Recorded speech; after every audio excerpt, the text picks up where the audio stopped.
mais uma grande, ou melhor, especialíssima contribuição cultural em termos de conhecimento do que é o judeu, do que fizeram os judeus no mundo, do sofrimento judaico, das realizações judaicas, da capacidade judaica de se introduzir na sociedade e ajudar os seus semelhantes. Está aqui, ó. Marcelão Spillmann. O livro se chama Judeus. E se você não comprou, compre, porque certamente nessas mais de 500 páginas você vai se encontrar aqui. Ou alguém da tua família, ou alguém que você admira, ou de repente até alguém que você odeia. Também tem disso aqui dentro. Não perca. Tudo bem contigo, Marcelão? Tudo bem. Tá feliz? Muito, muito. Eu acho que nem precisa fazer entrevista mais, porque você Já falei tudo? Tu falou melhor que isso, não? Menorá na TV Muito entrando bem. no ar mais uma vez.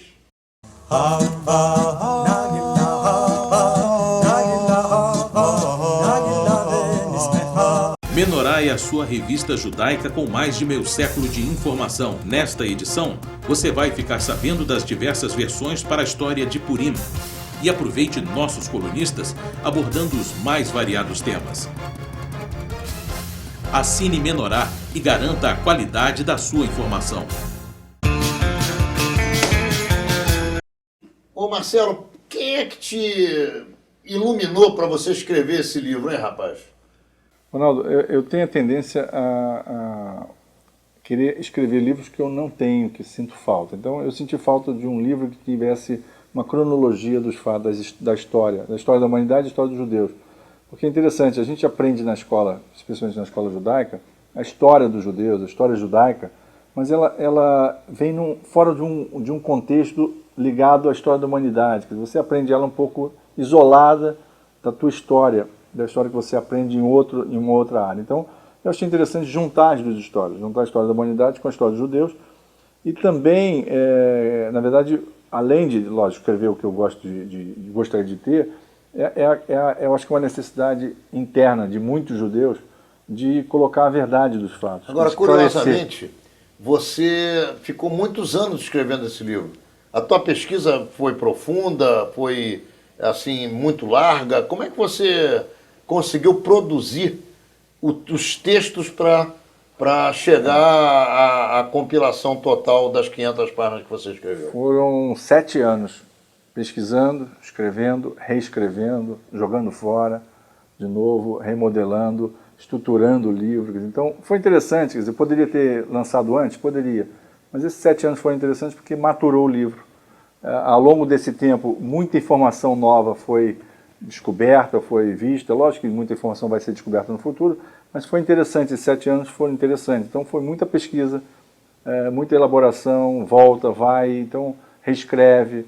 Então é interessante, e tem muita informação interessante nova, ligado à informação antiga. Então, às vezes, você tem fatos que aconteceram em 1200, ou antes de Cristo, e você acha que é uma coisa que só acontecia naquela época, mas eu jogo coisas que estão acontecendo hoje para evidenciar, com aquilo. Comparo, e a gente vê que continua acontecendo as coisas que aconteciam naquela época. Ô Marcelo, eu tenho percebido ao longo desses meus 63 anos e mais de 50 anos ligado à atividade comunitária judaica, um é uma época mais próxima, outra época mais afastado, mas sempre acompanhando e em determinados momentos sendo protagonista dessa história aqui no Rio de Janeiro, e isso ninguém precisa me dizer porque eu conheço o meu trabalho, sei o que eu fiz, o que eu faço e sei qual a importância que isso tem.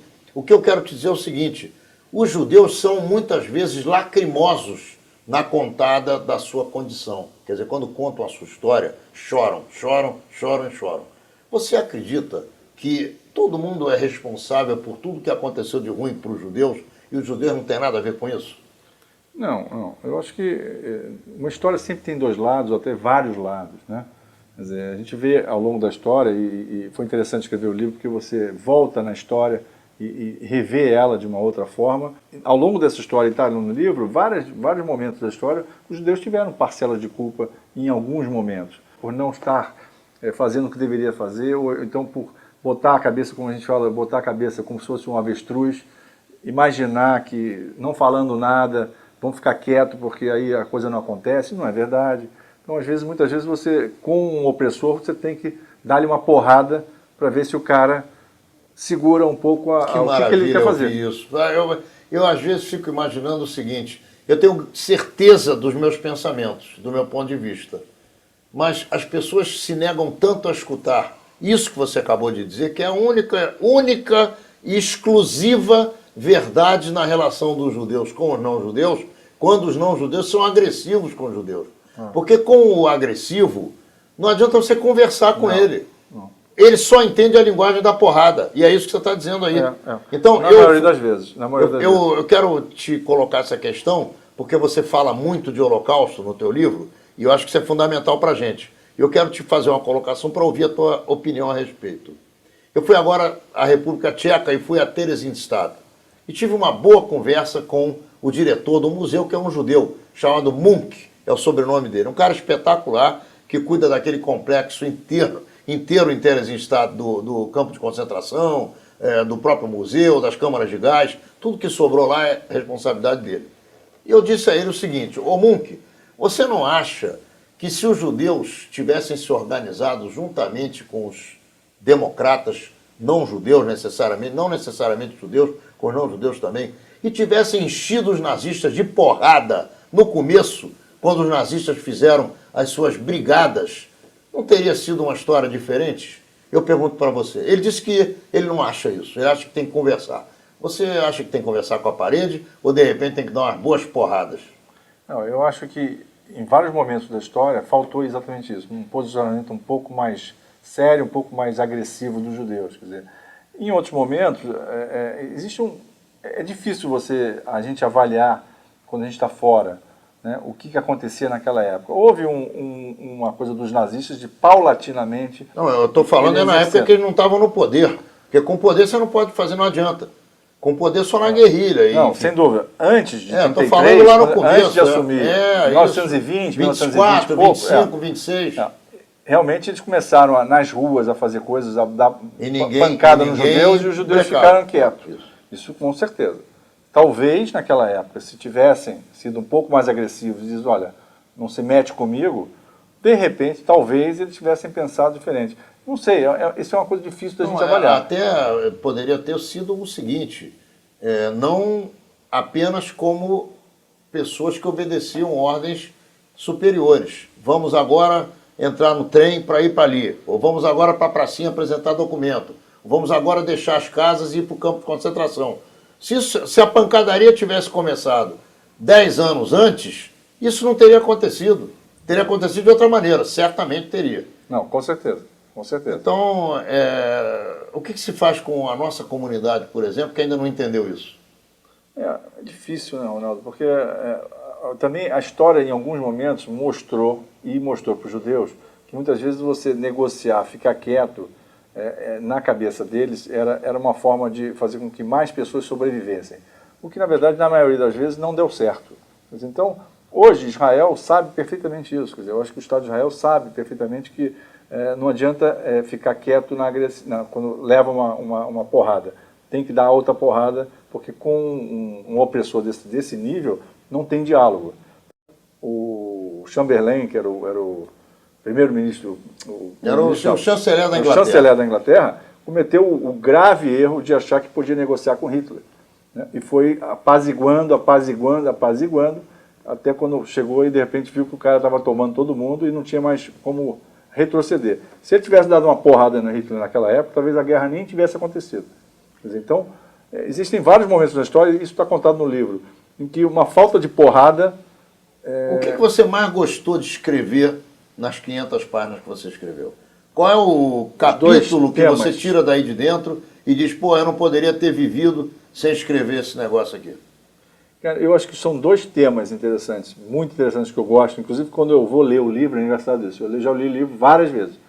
Dois temas. Um é sobre o cristianismo, a relação do cristianismo com o judaísmo, como é que foi essa relação inicial e como é que a coisa se desvirtuou totalmente, né, do cristianismo helenista, aquela coisa da barra pesada, e também na época do Holocausto. Quer dizer, então, essa relação dos judeus alemães, aquela época dos alemães se assimilando e tentando... Houve na época, no livro está escrito, na época houve vários judeus que acharam que poderiam negociar com Hitler e apoiaram Hitler no início, achando que ele realmente era um cara que poderia fazer frente à União Soviética, porque a União Soviética também sempre foi, nunca foi bem vista pelos judeus. Então, quando ele disse que ele ia contra a União Soviética, teve judeus que apoiaram ele. Então, essa época anterior à Guerra Mundial, à Segunda Guerra Mundial, esse período entre Primeira Guerra e Segunda Guerra é um momento interessantíssimo, acho que é bastante estudado. E essa época do início do cristianismo, né, como é que se desvirtuou, os judeus cristãos, quer dizer, como é que a coisa evoluiu para o antijudaísmo cristão, que é bem falado aqui. Quer dizer, é uma coisa interessante que nem eu sabia, quer dizer, entendia direito, quer dizer, a diferença do antijudaísmo para o antissemitismo. São duas coisas, não tem nada a ver uma coisa com a outra. Como é que nasceu uma, como é que nasceu outra. E como então, tem o anti-israelismo, que é um outro assunto. Que é o antisionismo, que é outro papo. Já é outro papo, completamente diferente. Exatamente. Que nasce agora, depois da criação do Estado de Israel. Mas essa diferença é interessante, que as pessoas podem ler no livro, exatamente entender as diferenças. De tudo que você escreveu, o que é que você entendeu que fossem as questões mais escondidas que você foi buscar e colocar no livro para que as pessoas possam ler e aprender com informações que não estavam vivas? Eu acho que tem informações interessantes que podem até chocar o leitor não judeu, o leitor cristão ou católico, né, que eu acho interessante, que é a tese do Menahem, tese de que já existia o Messias sofredor antes de Cristo nascer. Então essa história do Messias sofredor que ia nascer, sofrer e depois ressuscitar, isso já teve várias histórias iguais a essa. Então a história que a igreja conta de que é uma história assim, nova, não é nova, ela é antiga, então ela foi copiada. Então, isso é uma coisa bastante clara, quer dizer, toda a história de Cristo. Na verdade, outra coisa interessante que eu achei interessante colocar é que Jesus Cristo, que era um judeu, ele nunca quis fazer uma cisão. Ele, na verdade, só tinha ideias, como hoje ainda tem judeus que têm ideias diferentes. Não, quem fez a cisão, que não foi cisão, porque na verdade não houve cisão nenhuma, o que houve foi a criação de uma nova religião, foi o Império Romano. Não tem nada a ver com Jesus, exatamente. Nem com Moisés, nem com ninguém. Os primeiros judeus cristãos, ele na verdade era quase como se fosse uma seita, como tinha uma seita dos... Esse negócio só ganhou corpo por causa do Império Romano, que era alastrado pela Europa inteira, e levou uma nova religião para todos os recantos onde ele detinha poder. Exatamente. E o católico médio, ele não tem a menor noção disso. Ele não sabe, ele prefere tratar de outras questões, porque isso aí já é um assunto para ele garantido, como para nós é a questão do Pessa, do Yom Kippur, ou da saída do Egito, que é o Pessa em si, ou como qualquer outro tipo de questão, como o rei Davi. Isso para nós é um negócio que a gente acha que aconteceu. Será que aconteceu? Não, até nisso você tem, eu falo no livro, toda a base do cristianismo, da Igreja Católica, ela é toda tirada de outras coisas. Não tem nada. Nascimento de Cristo, Natal cristão, é tirado daquela época, os romanos, Natalis Invicti, que era uma comemoração que eles faziam, e daí veio o Natal. Quer dizer, não existe, Jesus não teve data de nascimento, não há registro, então, que ele nasceu no dia 24 de dezembro, que é a comemoração do nascimento. Quer dizer, é tudo falso, vamos dizer assim, de certa forma é falso. Na época que você está falando, na época de 390, 400, quando os romanos tomaram conta do cristianismo, eles precisavam de elementos, de coisas para dar ressonância ao cristianismo. Eles precisavam de símbolos. Não tinha nada, não existia nada. Então, começaram a criar símbolos. Eles pegaram o judaísmo e transformaram naquilo que eles já achavam que era mais fácil. Exatamente. Então, porque, na verdade, a religião de Deus único só existia o judaísmo. E, por incrível que pareça, o cristianismo, que era também uma outra religião monoteísta, de repente se torna uma religião politeísta necromântica. Quer dizer, então, começa a própria igreja incentiva a adoração de santos. Então, você tem santos sendo adorados. Então, já não é mais um monoteísmo, é um politeísmo e é necromântico, porque é a adoração de uma pessoa que já morreu. Então não faz o mínimo sentido. Então tudo isso é contado no livro, então eu acho interessante toda essa desmitificação. E também eu acho outra coisa interessante, que eu falo no livro, é lógico, existem pessoas antissemitas, existe, lógico, muitas, infelizmente existem. Existem pessoas que são antissemitas porque sabem que são, têm consciência e sabem exatamente por que é e quer ser antissemita. Mas a maioria, eu falo isso no livro, a maioria é ignorante. Ela ainda tem gente absolutamente ignorante que ainda acha até hoje que os judeus mataram Cristo. Nós vamos tratar desse assunto já no segundo bloco. Não saia daí, nós estamos aqui com Marcelo Spielmann e o seu livro Os Judeus, que são 500 páginas de grandes informações para você, sendo você judeu ou não, que quiser ter um pouco de profundidade na questão do judaísmo nesses tantos mil anos pelos quais nós temos passado. Já voltamos.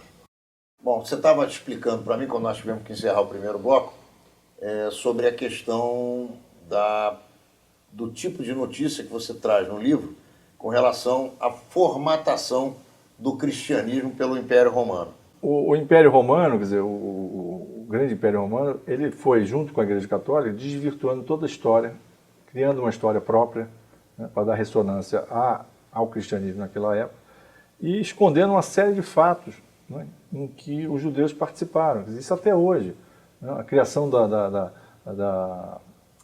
cidade de São Paulo foi feita por cristãos novos, judeus cristãos novos que vieram para o Brasil.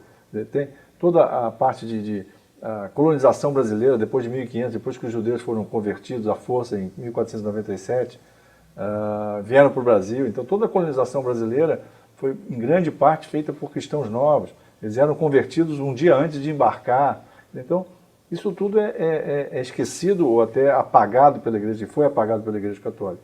A gente estava falando também do fato das pessoas, às vezes, acharem ainda hoje, por ignorância, que a Igreja Católica, que os judeus mataram Cristo, os judeus isso, que os judeus aquilo.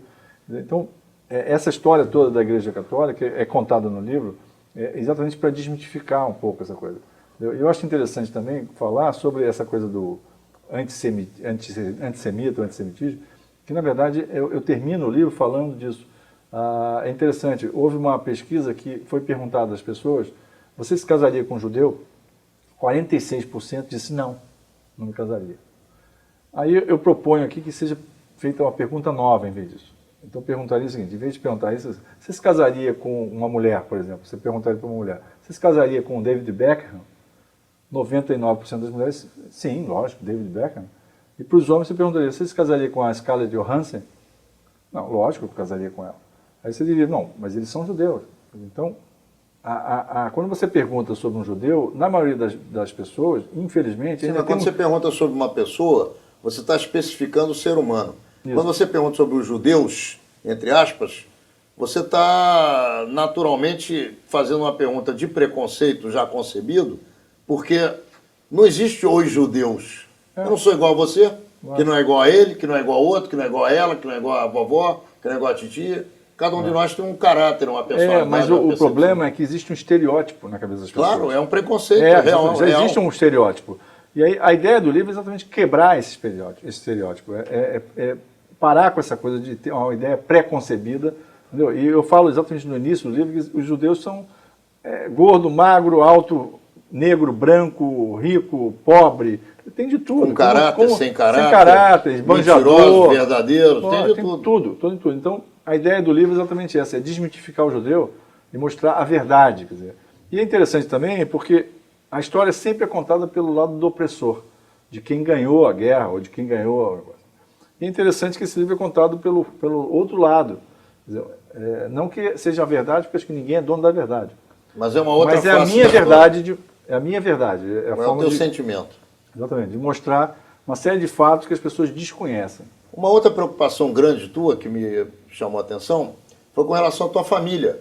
Você usou uma boa parte do final do livro no sentido de colocar a árvore genealógica da família Spielmann, as origens, enfim, e um trabalho espetacular. Como é que foi realizar esse trabalho? Eu falo no livro, é interessante até para mim, por exemplo, quando você fala em Segunda Guerra Mundial, dos judeus que morreram nos campos de concentração, muitas vezes isso está muito distante das pessoas, do seu dia a dia e até da sua realidade. Porque novamente o judeu não tem cara, não tem nome, não tem idade, não tem cultura, não tem É Não exatamente tem isso. comportamento? Eu aí achei interessante trazer uma família, mostrar a história de uma família judaica que teve perdeu esse uma problema, grande que perdeu a parcela parte. do- Exatamente, uma história de uma família.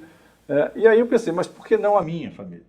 Já que eu tenho muito mais acesso, é uma família de pessoas que até, de certa forma, são representativas, quer dizer, tiveram coisas como o Władysław Szpilman, que escreveu o filme Pianista, o livro Pianista. Então, você tem uma série de passagens interessantes, que eu achei interessante contar isso, para trazer um pouco mais para as pessoas para a realidade. Uma outra coisa interessante que eu acho no livro, que eu quis fazer, é colocar marcos históricos. Então tem coisas ali que não tem nada a ver, aparentemente, com judeus. Quer dizer, quando é que se inventou a Coca-Cola, o telefone, estrada de ferro, locomotiva, falo sobre Darwin, sobre iluminismo, renascimento. Quer dizer, eu falo, quase todos os marcos históricos da humanidade são falados ali. Isso para que as pessoas possam trazer a história judaica para a realidade que elas conhecem e tornar isso mais temporal, vamos dizer assim. Enquanto os judeus estão lá se ferrando em algum lugar, a Coca-Cola, as pessoas estão tomando Coca-Cola, inventando a Coca-Cola, falando no telefone, quer dizer, começa a ter uma relação um pouco mais com a realidade. Senão a história fica muito solta, fica muito sem ser palpável. Quais são as reações que você está recebendo com relação ao livro que você colocou aí para fora? Por enquanto, as melhores. Eu sei que eu espero que também algumas pessoas vão achar ruim, vão criticar, eu acho é difícil normal. acontecer isso, pelo que eu conheço de leitura e pelo que eu me aprofundei no teu livro. Eu não vejo crítica eu por acho perto, que não. Você pode ter crítica de alguém que queria um retrato maior, um retrato menor, um título, não é essa uma crítica, frase não. que você esqueceu de colocar. Não, mas isso mais sem que dúvida. isso, não tem. Até um judeu que eu esqueci de colocar na lista, um judeu importante, esse tipo de coisa, eu até Vai falo rolar. no livro, eu sei que eu vou esquecer, eu sei que é normal, isso não acontece. Mas a crítica, eu acho, é porque ele mexe com muitas coisas. Ele mexe com o cristianismo, com o islamismo, fala algumas verdades, pelo menos as verdades que eu acho que tem que ser faladas. Isso pode incomodar algumas pessoas. Essas pessoas podem criticar ou questionar. Mas você está levantando o debate, incomodar ou não tem a menor importância. Não, você tem uma ideia, saiu uma nota agora, acabou de sair uma nota no Gente Boa, falando, tirado do meu livro, falando que cerca de 30% da população brasileira de pele branca, tá, tem descendência judaica. Tá? Isso foi colocado numa nota. São 17 mil sobrenomes de judeus convertidos à força pela igreja. E é uma geração de judeus que vieram para o Brasil. Nem tem noção da origem. As pessoas não sabem. E aí, no Facebook, já houve uma discussão em cima disso e algumas pessoas questionando de onde vêm esses números, que absurdo, que isso é mentira, que não sei o quê. Então, como saiu uma outra nota também no Anselmo Online, também tirado do livro, sobre os judeus que representam 0,29% da população mundial e ganharam 19% dos prêmios Nobel. Então, isso na verdade, ninguém está colocando isso, e não é colocado no livro, de forma a dizer, nós somos os melhores, somos muito melhores que todo mundo. Não. A ideia é trazer a informação de que os judeus, o quanto os judeus, exatamente está na capa, o quanto os judeus ajudaram, contribuíram para o bem-estar, saúde e progresso da humanidade. Isso é um número absolutamente representativo e verdadeiro. Indiscutível. Não adianta contestar, porque exatamente. Aquilo ali. Você tem uma ideia? 25%. Os Estados Unidos, nos últimos 200 anos, é quem detém a ciência, a tecnologia do mundo. Tá? 25% dos prêmios Nobel americanos são de judeus. Então, um quarto. Então, agora, você imagina se não tivesse havido o Holocausto, onde 6 milhões de pessoas... Você sabe uma coisa interessante que está no livro? Queimada Você lembra daquele episódio do trem das crianças? Claro. Então foram 1.500 crianças foram transportadas para Inglaterra, para Grã-Bretanha. Foram distribuídas em vários lugares, algumas depois imigraram para outros lugares, mas daquelas crianças, acho que foram 2 ou 3 prêmios Nobel. E eu falo no livro, quantos prêmios Nobel a gente deixou de ter porque 1,5 milhão de crianças foram mortas. Agora, um outro assunto que é muito curioso com relação ao movimento físico judaico, de onde para onde, indo daqui para ali, é muito complicado de se compreender por que é que os judeus insistiram em viver na Europa. Se você pegar o ano 800, o ano 900, o ano 1000, 1100, 1200, quando os judeus realmente começaram a se concentrar em regiões, eles eram mal recebidos. Não. Por que eles ficaram lá? Essa é uma pergunta que só se responde pela impossibilidade de viver em outro local. Ou seja, eu não tinha lugar para viver, estou aqui, vou ficar por aqui mesmo.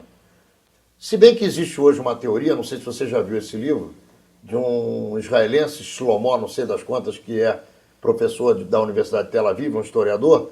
Ele escreveu um livro chamado A Invenção do Povo Judeu. Um livro interessante, onde ele diz que os judeus nunca foram expulsos pelos romanos do Oriente Médio, que os judeus saíram de lá porque quiseram, foram procurar melhores mercados para poder se empregar, comprar e vender e tratar de educar e criar suas famílias, e acabaram na Europa entrando pelo cano num período posterior. O que você tem a dizer a respeito disso? Bom, isso contradiz toda a história que a gente conhece, né? Isso. Olha só. Existem várias histórias, a destruição do templo, a revolta judaica. Ele não fala da destruição do templo. Não fala disso. Não, ele fala... Depois de 700, 800? Ele fala, vou te dizer de quando, ele fala de Jesus para cá. Quer dizer, não é Jesus, de 2000 para cá.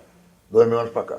2000 anos para cá, então. Ele diz que 100 anos antes dos judeus, da existência do episódio zero, lá do ano 2000, do ano zero, que começa essa nova era, que é a era de Jesus para cá, 100 anos antes, ou 140 anos antes, os judeus já estavam saindo do Oriente Médio por conta própria, e ele dá como garantia da tese dele o fato de que os romanos não expulsavam os povos que eles conquistavam, porque eles precisavam os caras lá, naquele local, trabalhando e rendendo e pagando dízimo, pagando imposto.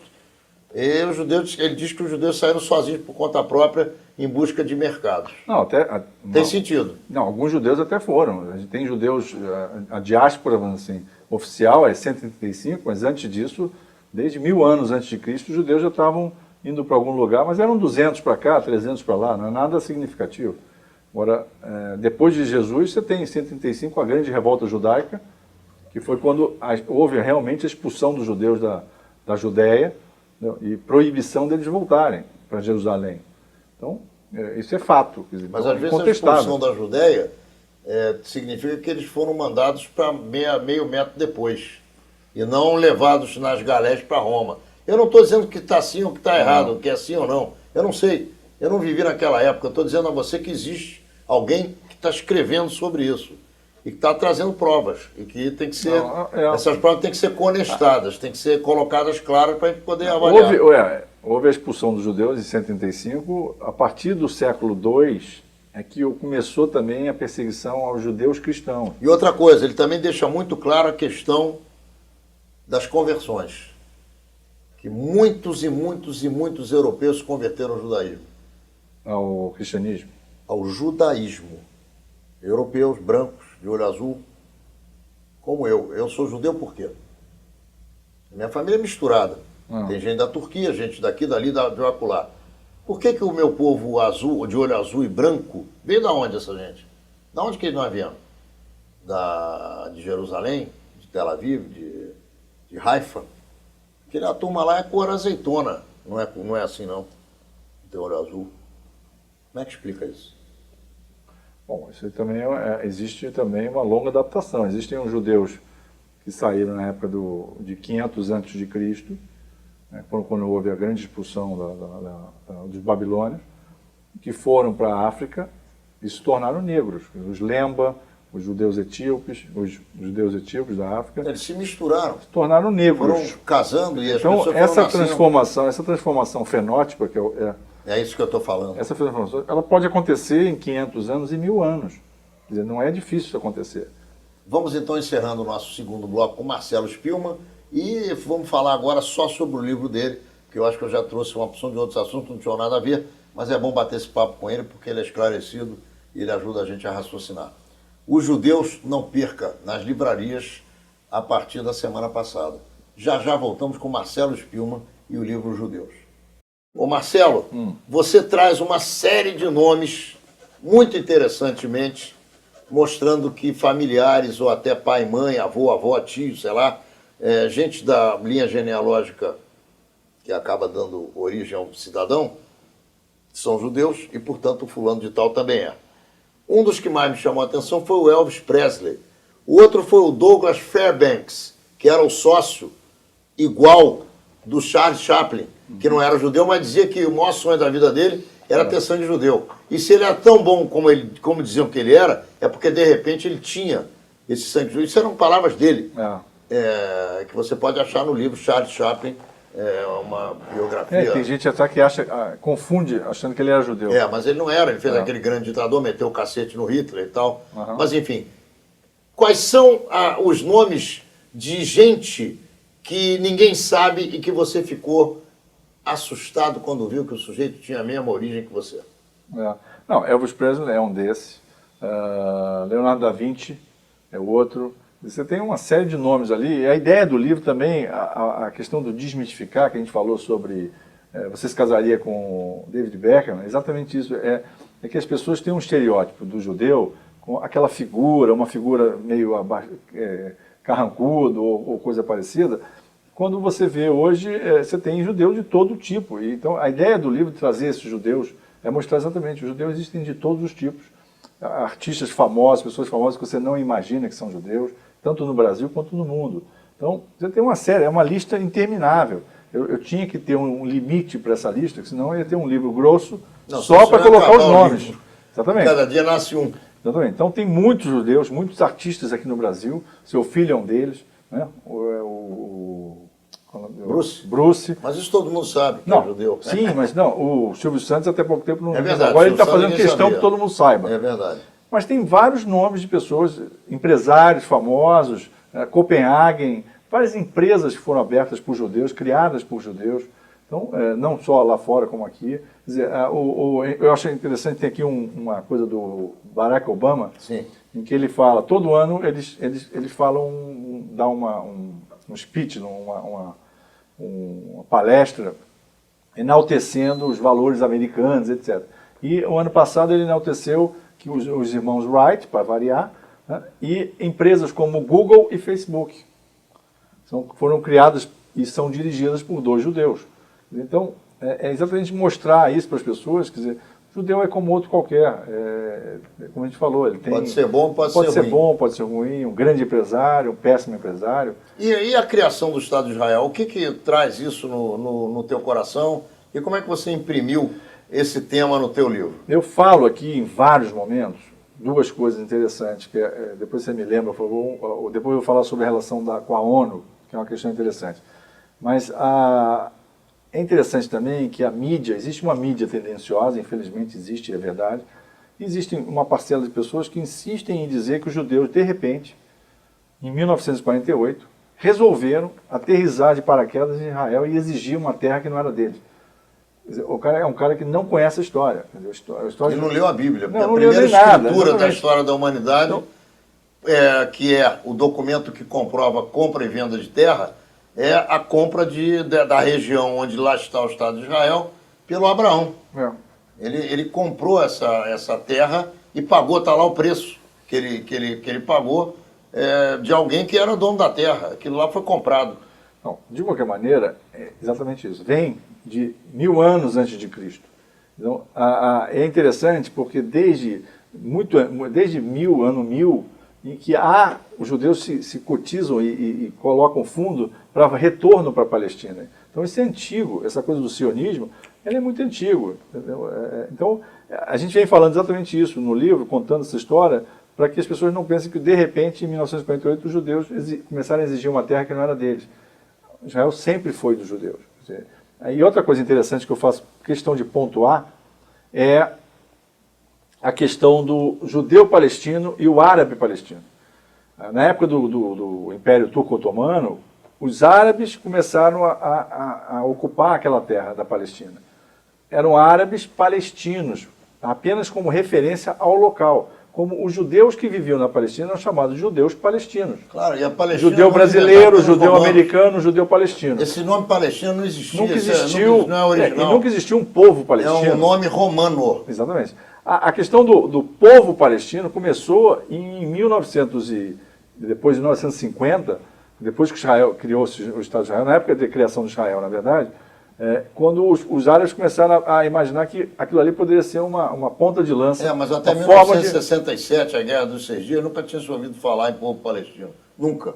Foi com Havia o Arafat que voltou com essa... Antes dele tinha um outro cara, que eu não me recordo o nome dele agora, daqui a pouco pode ser que venha, mas que o Arafat substituiu o cara. Não, sim, Era um foi, líder único de nada. Que foi morto, queria botar o Israel para dentro do mar. Exatamente. Agora, em 1918 é que começou o primeiro movimento dos palestinos, mas foi um movimento muito leve que foi recriado pelo Arafat e por esse grupo, em 1958, 1960, uma coisa assim.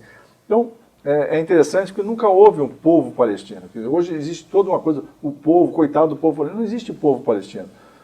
É interessante também que eu falo aqui, a questão da Tzedakah, quer dizer, que é a responsabilidade social que os judeus têm de 2000 anos antes de Cristo e até hoje. Né? E eu coloco aqui no livro um dos mitos, a gente ouve isso toda hora, não existe judeu pobre. Existe muitos judeus pobres. O problema é que o judeu pobre não está na rua pedindo esmola, porque existe uma consciência judaica, sempre existiu, de ajudar o outro.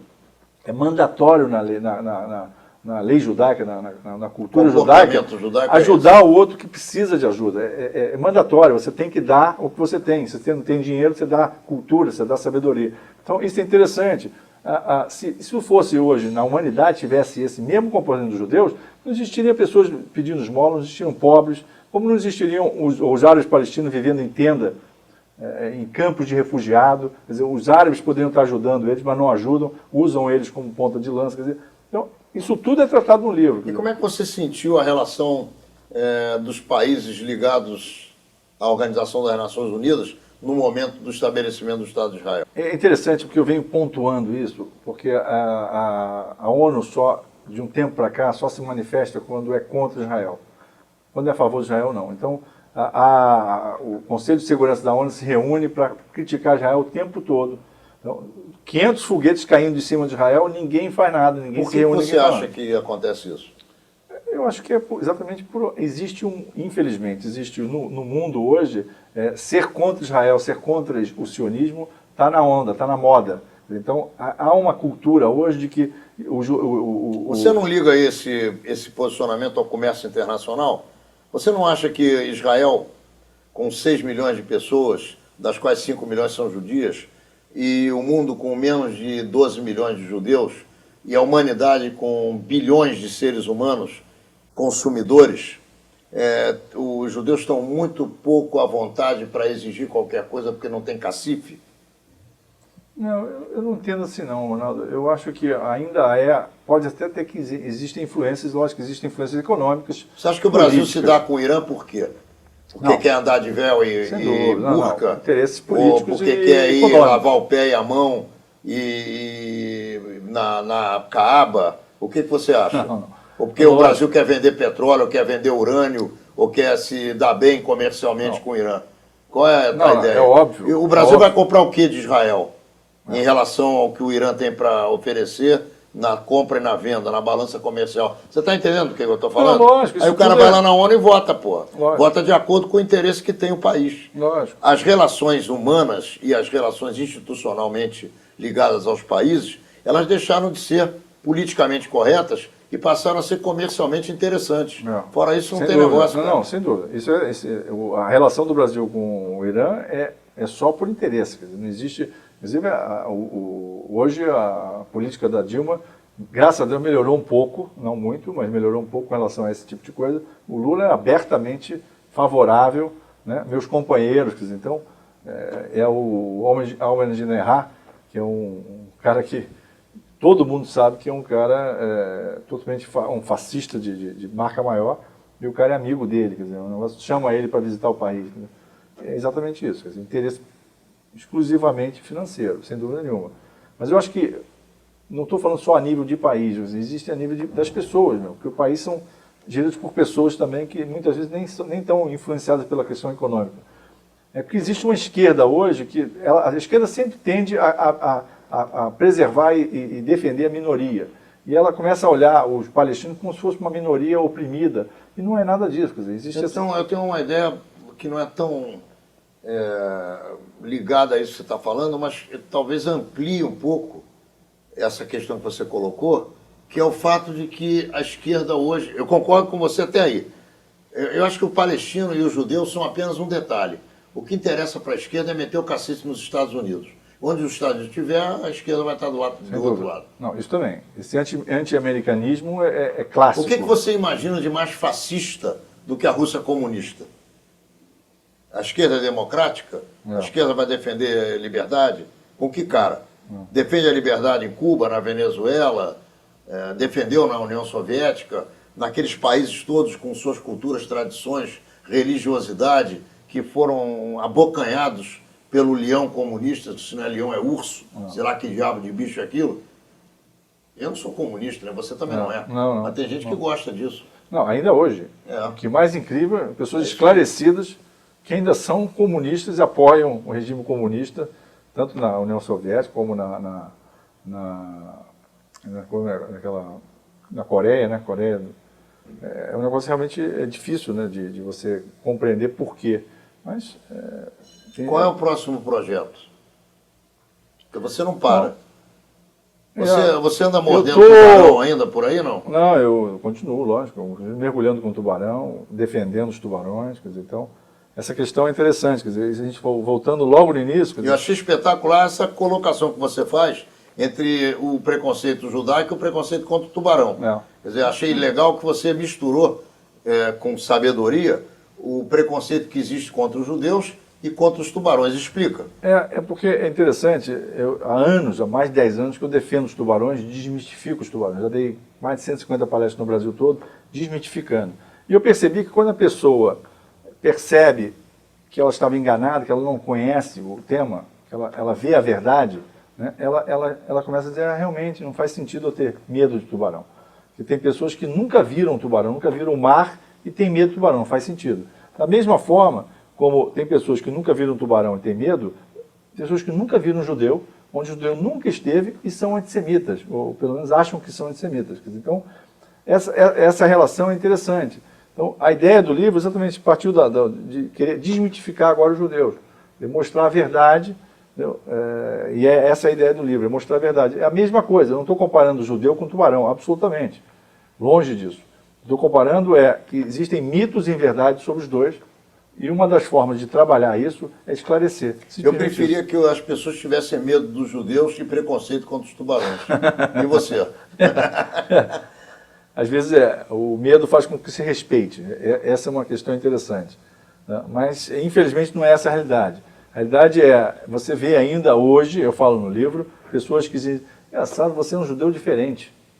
Você nem parece judeu. Você é o único que eles conhecem. O resto eles estão por fora. Exatamente. Então, meu irmão, infelizmente, olha só, nós estamos chegando ao final do programa. Você vai terminar a tua frase e vai se despedir dos nossos telespectadores. E eu vou pedir para o pessoal cair dentro das livrarias para comprar o teu livro, porque ele é espetacular.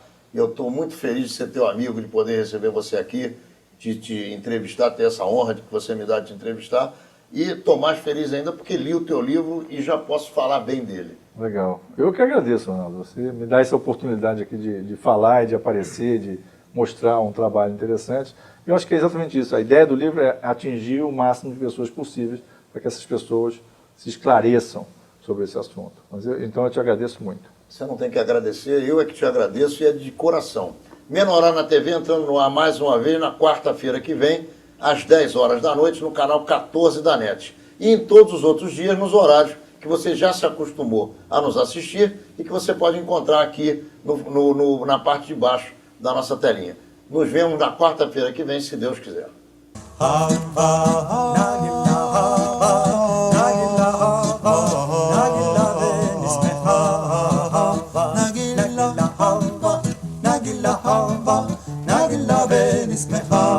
Hava